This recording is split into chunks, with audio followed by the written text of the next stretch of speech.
What up, YouTube? It's Kurt here, and today we're going to do some hot takes!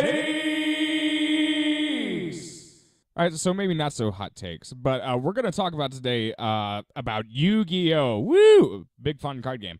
Alright, that I play a lot. If you watch any other videos on the channel, you know I play a lot. And if you played the game in the past year, you know that there are some broken decks. Oh my god, how surprising. Yu-Gi-Oh! Is getting power crept after like 17 years. How crazy. Who would imagine that? But anyway, you can all imagine some of the most powerful decks out there. There's Ultra Guys, Sky Striker, Thunder Dragons. I would say True Draco's up in that category. Decks like that, Burning Abyss, and up until very recently, Firewall. And all of these decks, there's so many decks out there that can just lock down your opponent turn one and basically give them no chance of victory whatsoever. And you don't really need very good RNG whatsoever. So what do we do about this?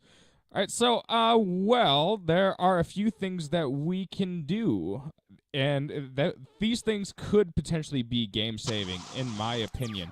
All right, so some of these ideas might not be all that popular, but I want to take a page out of someone else's book, and this page would convince me that Konami actually cared about the players.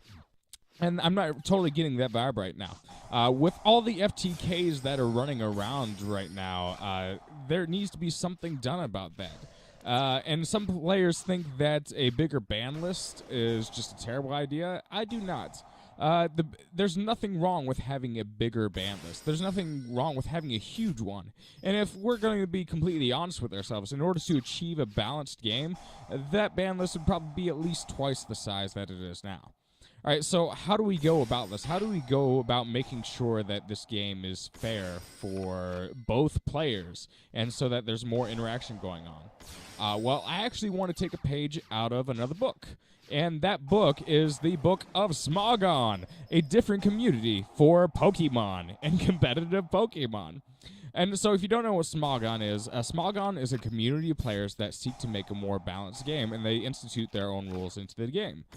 And it's not official, it's not really endorsed by the Pokemon company, but they have a huge, huge following. And the reason why is because Smogon actually does make the game better and helps reduce some of the power creep. So how can Konami take a page out of their book?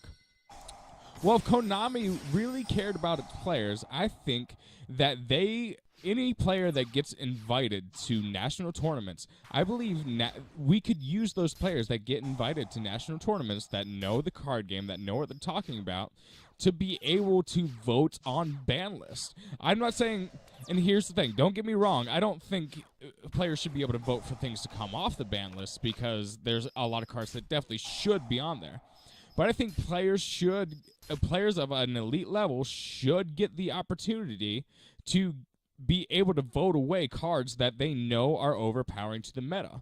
And this is something that is actually working for the Smogon community. If you look at how the Pokemon community and the Smogon community has developed, you see there is a lot of balancing factors to the game that make the game playable and more fun and more enjoyable and more interactive. And when you play a Pokemon game, nothing is over within like one turn. Hardly. Occasionally it might happen depending on the matchup, but and some things are very matchup dependent, but you do see things actually taking multiple turns. That's the key, multiple turns to play, and that is what we need to focus on. So I think, in all honesty, like maybe there is some problems with elitism there, but I do think at the end of the day, this kind of thing would help. I do think things like, we'll say, Start of Engage. Things like Sky Striker, Start of Engage are things that need to at least be limited, and these are things that competitive players know. These are things like players like DZeef know. DZeef is a very good player, and although I think there's some contradictions, sometimes he says the metagame's good, but he just made a video about how it's terrible and breaking Yu-Gi-Oh!